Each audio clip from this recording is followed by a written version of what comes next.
Hey folks, welcome back to my channel. It's Brittany, your friendly plant-loving internet stranger, back with another video. Today I'm going to be talking about how I take care of so many plants. I have a ton of plants in my home. I have a lot of plants. I've actually not counted to see how many plants I have in 2024, but I have a lot of plants. And so it can become a little bit overwhelming taking care of all of them. You'll see in a lot of my recent videos, I do like the struggle plant series. I talk about some plants that might be like my favorites, but maybe they don't look the best. They're not in the greatest health. And so I have these highs and lows with my plants because I have so many of them. As much as I wish I had all the time in the world to tend to my plants, I just don't. Taking care of plants is definitely one of my hobbies, and it's something that I do pretty well. Like, you see a ton of beautiful plants behind me, but I also have a lot of plants that are struggling. I have a lot of plants that have gone on to glory. They are in plant heaven because they have just not been able to survive. With me, I couldn't take care of them. And so of the plants that I do have, I just want to share a couple of tips for things that have made my life a lot easier when taking care of a bunch of plants. My first tip for taking care of a lot of plants is to have a watering schedule.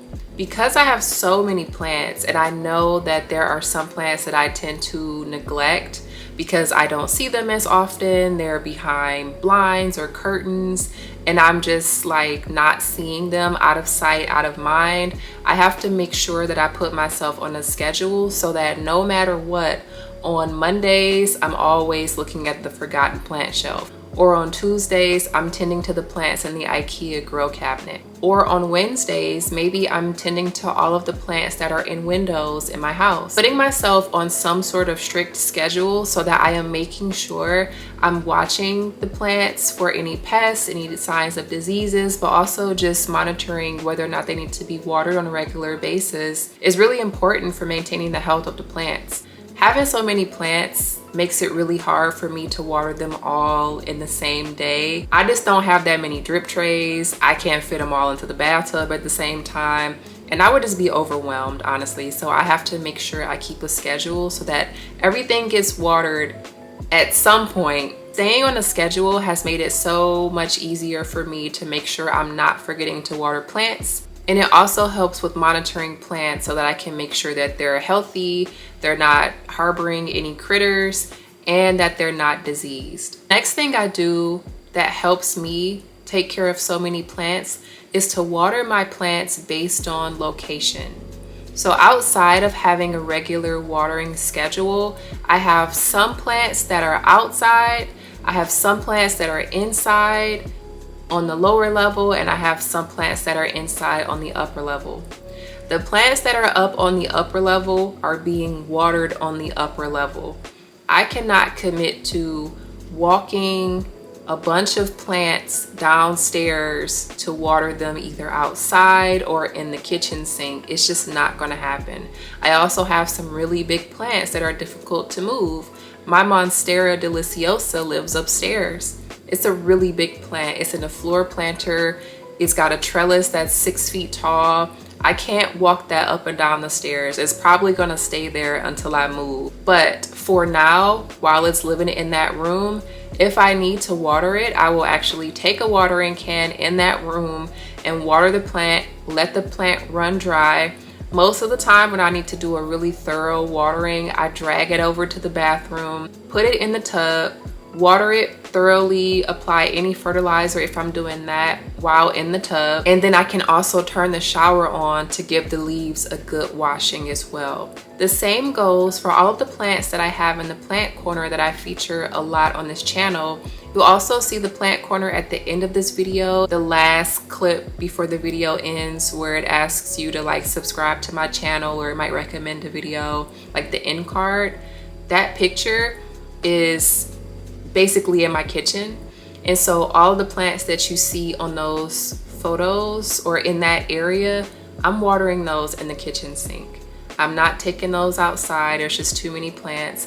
I'm not taking them upstairs to water them in the bathtub. I'm watering them in the kitchen sink. It's just easier, and it makes it less daunting of a task for me when I have to water all of the plants that I have in that area. I try to make my life as simple as possible, and that makes it easier for me to water all of the plants, and definitely ensures that I'm not neglecting them because I'm overwhelmed with the task of watering them. So speaking of watering, this actually leads us to the next tip, which is to use a pump sprayer. I have a gallon-sized pump sprayer that I got from Amazon. I'll link it if it's still available. And I got this to make it easier to rinse my plants off. Now, because I have so many plants prominently displayed in my house, and I can't always put them all in the sink or the bathtub if I need to rinse their leaves quickly, I might use my pump sprayer to go around my house and literally like pump and spray water onto these leaves. I think I featured it a couple of times in some of my plant watering videos. It makes it a lot easier for you to like actually clean your leaves off without having to use a spray bottle, or without having to like take the entire plant and put it in either the sink or in the bathtub. You can literally just walk around your house with this sprayer and, you know, give a quick misting to whatever plant is around. And it's controlled enough so that it's not like you're using a water hose and just like getting it all over the floor. You can be very strategic with where you're pointing the water, and even put the plant in like a drip tray if you need to fully rinse it off. If for whatever reason you are unable to like move the plant and put it in either the bathtub, take it outside or put it in the sink so that it can drain properly and so that you can rinse it off properly, this is a great alternative, and it's really handy when you have a lot of plants, and a lot of large plants that realistically you just can't move by yourself or really wouldn't want to move on a regular basis. All that talk of watering plants and drip trays leads us right to our next tip, which is making sure to have enough watering trays. Now, if you only have a couple of plants, then like when you water your plants, having a drip tray might be sufficient enough for you if you just have like 1 or 2 plants. Or even if you have more than that and all of your plants have drip trays, you shouldn't have an issue with just watering them and letting them drain into the drip tray for that designated plant. I got a lot of plants though, and not all of my pots have drip trays. I don't keep drip trays under all of them for space purposes sometimes. Because of that, when I water my plants, I make sure to have some sort of vessel if I'm not putting them in the bathtub or in the sink, or if they're not being watered outside. I have some sort of vessel to collect the water so that I'm not destroying my countertops or my floors or my cabinets while the plants are draining the water that I've just poured into them.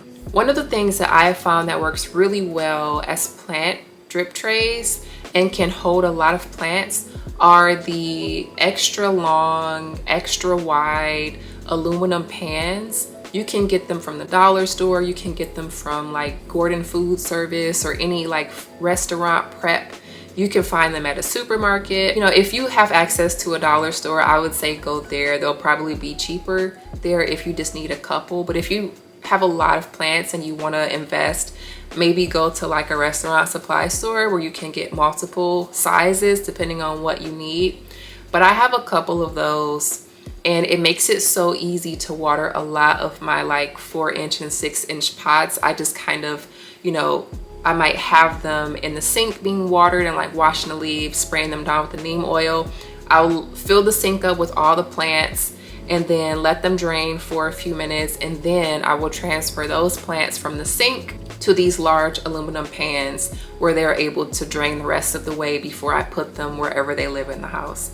And this just ensures that I have a space to actually capture all of that water. A lot of times I'll leave the plants either on the floor, in the drip tray in front of a window, or I'll leave them right on the kitchen counter overnight so that they can fully dry out, and then the next morning I'll go ahead and place them wherever they live in the house. But it makes watering the plants so easy, and I never have to worry about any of my surfaces being ruined or having to wait and do multiple rounds of watering because I don't have a place to have all of the plants properly drained. Just get a couple of these trays, lay them out, and put your plants in there and let them drain so that you can water them all at once. It makes life so much easier. And my final tip is to just take a lot of photos of your plants. I have pictures of nothing except for my plants and my cat and my phone. Every photo that you flip through is a plant, a cat, or a plant. It makes it so much easier to be able to see what progress you're making with your plants. It makes it easier to be able to monitor any pests or diseases your plants might have. Let's say you took a picture of it when you first bought it at the store, and then over the next couple of months it starts to develop some sort of illness or something, but you've taken pictures of it so you can better assess the damage that's been done. Or the reverse, if you had a plant that wasn't doing so great and you took pictures of it and then you started treating it, or you put it in a different window and you've taken pictures and documented how it's changed over the course of you taking care of it, it's really encouraging to see that change in the plants by looking at photos. I took it a step further and actually created an entire YouTube account around the plants, so I have even more documentation of these plants. And some plants that were struggle plants 12 months ago are now happy and thriving in my home because I've made an effort to take better care of them, and I've been able to document it along the way. I also have instances of I'll purchase a clipping of a plant from Etsy and I'll feature it in a video, and it's not like a full grown plant, but because I took a picture of it when I first got it, I can insert a photo so that you as the viewer can see like, oh wow, this plant has grown tremendously since she got it 2 years ago. And it's good for me because then I know I have a sense of like how the plant will grow. I have a sense of like maybe how it changed based on the locations I had it in the home, or if I was doing anything different, you know, if I had it in a different window, or if I changed its routine. And if I have documented photos of that, it makes it a lot easier for me to make my own conclusions about what might be happening with the particular plant. So definitely take a lot of pictures of your plants, record videos of them if you need to, just for your own tracking purposes. You don't have to share these photos anywhere. I mean, if you're a part of some online community, if you're on a Facebook group or something and you want to share plants, also a great way to do it is by having a photo and showing someone in your community what's going on so that they can help. You know, like I share a lot of like my plants issues with all of you, and it's been really helpful to have people in the comments tell me like, oh, this plant is actually called XYZ, or your plant looks like this because it needs more light or it needs less water. So definitely document your plant journey with photos. If you ever have any issues, either take a picture of it or like record a short little video, and the next time you're in the plant nursery, find one of those people with the green jackets, the orthopedic shoes, and the walkie-talkies, preferably in their like, you know, 50s, 60s, because they know what the deal is when it comes to the plants. Show them a picture of your plant, tell them what's going on, and they'll be able to help you diagnose or like at least figure out what might be happening based on the photo or the videos that you share with them. And those are all my tips for how I take care of so many plants.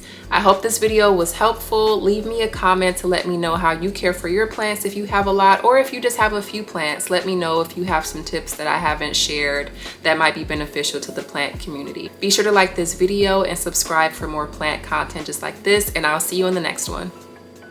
Bye.